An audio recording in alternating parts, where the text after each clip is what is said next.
puisque sur change.org, vous avez initié une pétition qui s'appelle Pour une mobilisation européenne contre l'État islamique, et dans laquelle vous écrivez, pour vous justifier d'une certaine façon, que depuis le 23 mai, vous prêchez dans le désert sur le sujet d'une intervention militaire européenne renforcée contre l'État islamique, et que vous n'avez été entendu par personne. Alors cet appel a été reçu, a été signé par 577 personnes, c'est peu, comment vous l'interprétez ?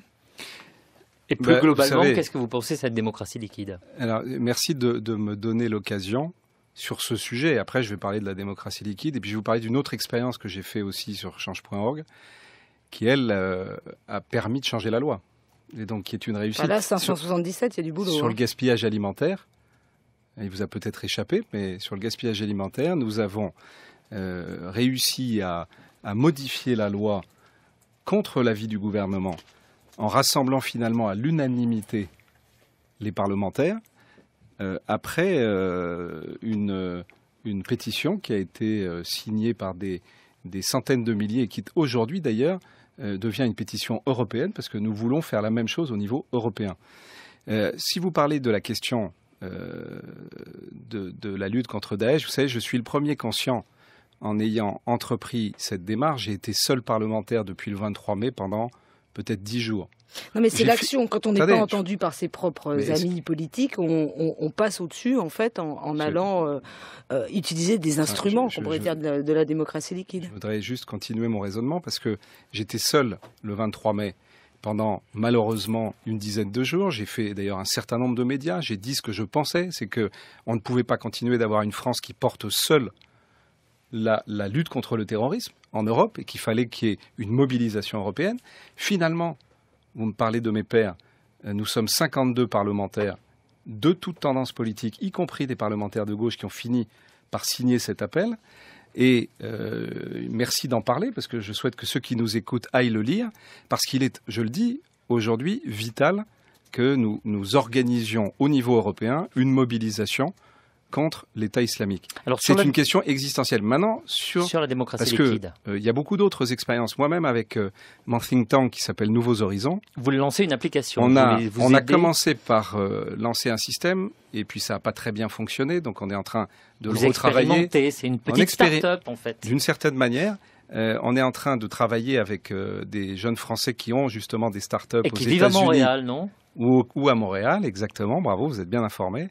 Et on est en train d'essayer de passer à une nouvelle phase. Nouveaux Horizons, on a un principe, c'est qu'on prend un sujet, on met en place des groupes de travail, qui d'ailleurs souvent se réunissent avec des gens qui sont à distance, que des acteurs qui sont concernés par le sujet. Ensuite, on rédige une proposition de loi ou une proposition de résolution, et après on la met en partage en proposant aux citoyens qui le veulent d'amender le texte. Et donc là, on est en train de travailler à une nouvelle version de ce dispositif, parce que ce que je pense, moi, profondément, c'est que remplacer la démocratie représentative par la démocratie liquide, ça n'a pas de sens.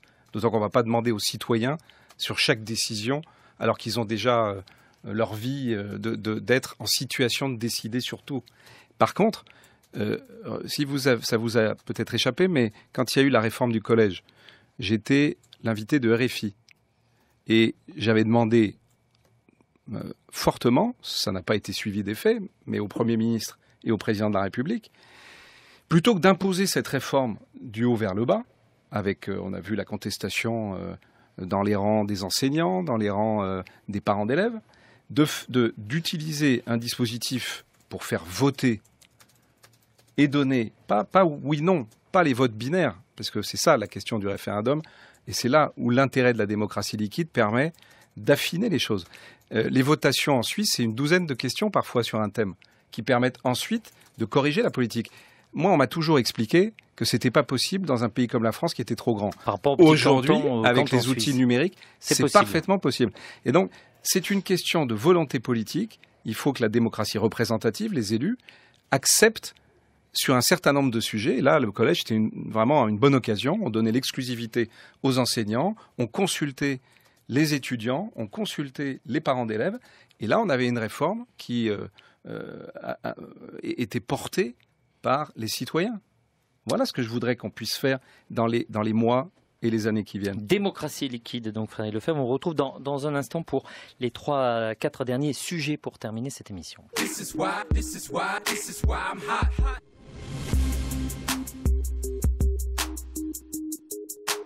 France Culture, Soft Power, Frédéric Martel.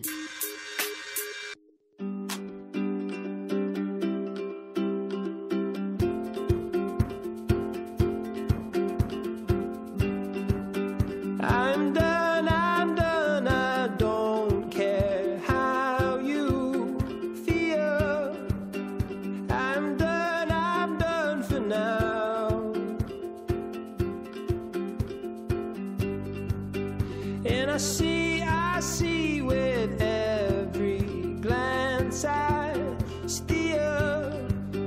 I'm done for now. You say you're used to playing with fire. You say your heart is on your sleeve. You say sometimes sentimental.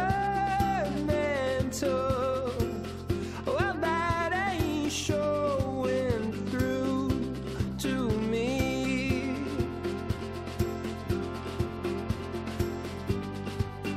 And I see that I could do no wrong in my old man's eyes.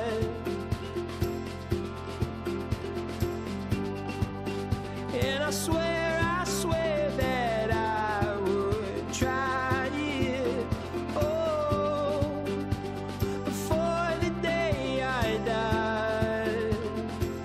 You say you're used to playing with fire.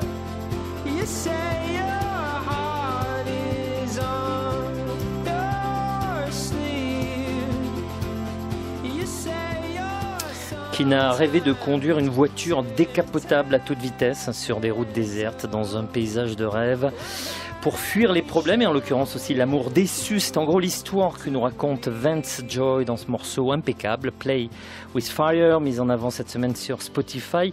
Un clin d'œil également aux grands espaces anglo-saxons, en l'occurrence australiens, mais la voiture, la nature, la vitesse, l'évasion.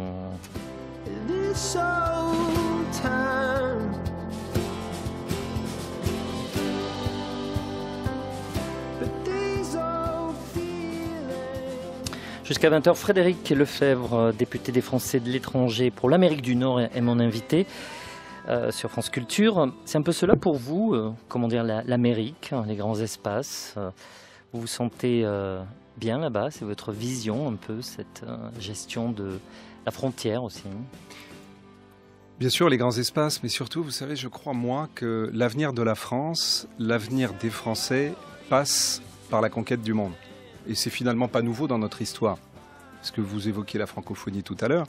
Si on parle français sur tous les continents, c'est qu'au XVIe, au XVIIe siècle, il y a toute une jeunesse de France qui est partie à la conquête du monde. Et aujourd'hui, malheureusement, je vois trop souvent, dans le débat public en France, que ce soit dans ma famille politique, que ce soit à gauche, je vois culpabiliser tous ces gens qui voient la France autrement que par un pays avec les frontières de l'Hexagone. Vous savez, l'Europe fait peur, le monde fait encore plus peur. Et moi, j'ai ce bonheur d'accompagner, de voir en permanence des jeunes Français, notamment, qui, dans des start-up ou avec des savoir-faire, portent notre pays, notre image. Et je voudrais faire comprendre aux élites de ce pays, que ce soit les élites économiques, aux élites politiques, que la France, elle est partout dans le monde. Et qu'aujourd'hui, le monde est devenu tout petit. Avec Internet, avec les low cost. On peut dire aussi l'inverse, que le monde est très grand et que la France est devenue toute petite. Mais bon, Non, c'est des non, formules. Pierre Aski, précisément sur ce sujet. Oui. Dans les années 80-90, il y avait les grands penseurs français de l'époque, Foucault, Derrida, etc., qui étaient des véritables stars, des rockstars aux États-Unis. On parlait de French Theory, et là on était typiquement au cœur d'un soft power français qui avait conquis, en tout cas, le champ intellectuel aux États-Unis. Qu'est-ce qui reste aujourd'hui et sur quoi peut s'appuyer la France pour avoir une existence de ce type? Parce que sur le plan intellectuel, je pense qu'on sera d'accord que cette génération-là n'a pas été remplacée et n'a pas ce type d'influence. Qu'est-ce qui peut aujourd'hui incarner le soft power français? En tout cas, il y a une vraie appétence encore, même si je ne partage pas, loin s'en faut, les analyses de Thomas Piketty. Regardez l'accueil qu'a eu Thomas Piketty aux États-Unis. C'est assez impressionnant de voir comme il y a cette appétence de comprendre ce que la France, en l'occurrence un économiste français, peut porter. C'est l'arbre qui cache le désert. Là. Oui, enfin on le dit comme on veut, mais au-delà de ça, aujourd'hui, vous savez, vous pouvez aller n'importe où aux États-Unis ou au Canada, et c'est la même chose en Asie, tous les acteurs économiques, tous les investisseurs veulent des ingénieurs français, veulent des chercheurs français. Ça, c'est une réalité. Donc le soft power, il est là aujourd'hui. Il est du côté de ce savoir-faire, de cette ingénierie, de cette formation. Notamment, mais il n'est pas que là. Regardez par exemple un pays comme les États-Unis, quand vous avez le président Obama qui met en place l'Obamacare. Et que la Cour suprême a validé d'ailleurs aussi cette semaine. Que la Cour suprême a validé, vous avez raison. Mais c'est finalement une forme de soft power. C'est les États-Unis qui sont en train de s'adapter progressivement à un modèle qu'elle regarde depuis les États-Unis, qui est le modèle français, y compris dans la campagne. Aux États-Unis aujourd'hui, quand vous avez un certain nombre de références par certains candidats, en l'occurrence Hillary Clinton, à un certain nombre de politiques, notamment sur l'école en France, c'est d'ailleurs... Elle nous copie, vous voulez dire. Non, mais c'est amusant parce que au moment où nous... Mais oui, c'est paradoxal, parce qu'au moment où nous, on est en train de dire que notre système est acheté à la poubelle et qui ne fonctionne pas. On n'a pas dit ça, mais... Non, je ne vais pas parler de vous. Enfin, malheureusement, dans le débat, on dit parfois un peu trop souvent ça. Moi, je pense exactement l'inverse. Je vois à quel point ce système aux États-Unis est un système qui crée la réussite et qui sort notamment des jeunes Américains qui sont en difficulté, de ces difficultés qui les font réussir. On a parfois des établissements qui sont parmi les tout premiers. Je pense à Miami, il y en a un qui est dans les 5 premiers aux États-Unis. Très brièvement, donc on a un système qui marche. Alors justement, mercredi et jeudi dernier, il y avait la 2e édition de la French Touch à New York. Il y avait les plus beaux fleurons d'innovation française, Blablacar, Sigfox, OVH, etc. Est-ce que sans start-up française à New York, est-ce que les États-Unis sont en train de devenir le nouvel Eldorado pour les entreprises françaises ? Oui, alors en même temps, je ne veux pas donner le sentiment, parce que je nourrirais ce que je combats, c'est-à-dire ce sentiment que ces start-up, ces acteurs économiques sont en train de quitter la France. La réalité, vous savez, c'est que beaucoup des entreprises dont vous parlez, et vous auriez pu citer Las Vegas, le CES, d'ailleurs le ministre Macron y était, j'y étais, Axel Lemaire y était elle-même, c'était impressionnant de voir tous ces acteurs français, mais qui pour beaucoup d'entre eux vont chercher des marchés, vont chercher parfois des investisseurs. Des financements. Là, on a un gros problème en France. Et ça, c'est un des sujets sur lesquels j'ai d'ailleurs fait beaucoup de propositions d'amendements, malheureusement pas toujours retenues, même souvent pas retenues, pour adapter notre pays. Mais ces acteurs dont vous parlez, ils ne sont pas en train de se dire « la France, plus jamais, ça ne nous intéresse pas ». Il y a des tas d'entreprises qui, quand elles créent des emplois aux États-Unis ou au Canada, dans le même temps, j'en ai des tas d'exemples, dans le même temps, Link by Net, par exemple, a augmenté le nombre d'emplois qu'ils avaient en France et en l'occurrence en Seine-Saint-Denis. Donc il faut arrêter d'avoir cette vision un peu rétrécie où on aurait le sentiment que les gens qui partent, on les perd pour la France. Moi, je pense au contraire que c'est la France, qu'elle est partout dans le monde, que c'est de la richesse qu'on crée. Juste une entreprise, Solstice, qui fait de la dentelle. Toutes les stars d'Hollywood portent des robes avec Solstice. Quand j'étais ministre, je vais voir cette entreprise à New York. Et ben, c'est grâce à cette entreprise qu'ensuite j'ai été à Calais voir les usines qui fabriquaient les produits qui étaient ensuite vendus à New York. Donc il faut, et c'est d'où l'importance, c'est pour ça que je disais que je trouvais stupide, de rompre des négociations d'un grand marché européen, Amérique du Nord, alors que je pense que c'est l'avenir dans un monde qui, je le redis, est de plus en plus petit. Beaucoup d'autres questions étaient prêtes pour vous, Frédéric Lefebvre. Malheureusement, on n'a pas le temps. Voulez-vous demander le bilan que vous faites de l'action de Mathias Fekl? Vous voulez reparler de la jeunesse et aussi de la francophonie. Ça sera l'occasion d'une prochaine émission. On se quitte avec deux jeunes DJ français, parisiens d'ailleurs, Fall et Wad, qui